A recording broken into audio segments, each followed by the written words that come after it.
ಒಂದು ಊರಿನಲ್ಲಿ ನದಿಯ ಪಕ್ಕದಲ್ಲಿ ಒಂದು ದೊಡ್ಡ ಮಾವಿನ ಮರವಿತ್ತು. ಅದು ನೋಡಲು ಸುಂದರವಾಗಿತ್ತು. ಆದರೆ ಜನರು ದಿನಾಲೂ ಮಾವಿನ ಮರಕ್ಕೆ ಹಣ್ಣಿಗಾಗಿ ಕಲ್ಲು ಎಸೆಯುತ್ತಿದ್ದರು. ಇದರಿಂದ ಮನನೊಂದ ಮಾವಿನ ಮರವು ಸುಮ್ಮನೆ ನಿಂತುಬಿಟ್ಟಿತ್ತು.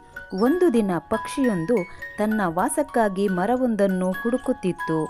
ಹಾರುತ್ತಾ ಬಂದ ಪಕ್ಷಿಯು ಮಾವಿನ ಮರದ ಬಳಿ ನಿಂತು ಇದೇ ತನಗೆ ಸರಿಯಾದ ವಾಸಸ್ಥಳ ಎಂದುಕೊಂಡಿತು. ನಂತರ ಆ ಪಕ್ಷಿಯು ತನಗೆ ಇಷ್ಟವಾದ ಮರದ ಮೇಲೆ ಕುಳಿತುಕೊಂಡು ಒಂದೆರಡು ಬಾರಿ ತನ್ನ ಮಧುರವಾದ ಕಂಠದಿಂದ ಹಾಡಿತು.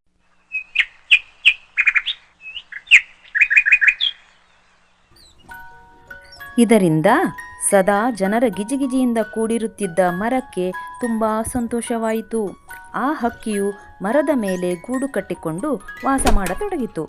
ತನ್ನ ಗೂಡಿಗೇನಾದರೂ ಅಪಾಯವಾಗಬಹುದೆಂದು ಯೋಚಿಸಿದ ಆ ಪಕ್ಷಿಯು ಮರಕ್ಕೆ ಕಲ್ಲು ಹೊಡೆಯುವವರನ್ನು ಓಡಿಸಿಕೊಂಡು ಹೋಗುತ್ತಿತ್ತು. ಇದರಿಂದ ಬೆದರಿದ ಜನರು ಮರದ ಹತ್ತಿರ ಬರುವುದನ್ನೇ ನಿಲ್ಲಿಸಿಬಿಟ್ಟರು. ಹಕ್ಕಿಯ ಈ ಕೆಲಸಕ್ಕೆ ಸಂತೋಷಗೊಂಡ ಮರವು ಹಕ್ಕಿಯನ್ನು ಆಲಂಗಿಸಿ ಅದಕ್ಕೆ ಆಶ್ರಯ ನೀಡಿತು. ಅಲ್ಲದೆ ಹಕ್ಕಿ ಮತ್ತು ಮರವು ಗೆಳೆಯರಾಗಿ ಸಂತೋಷದಿಂದ ಬಾಳ್ವೆ ನಡೆಸಿದರು.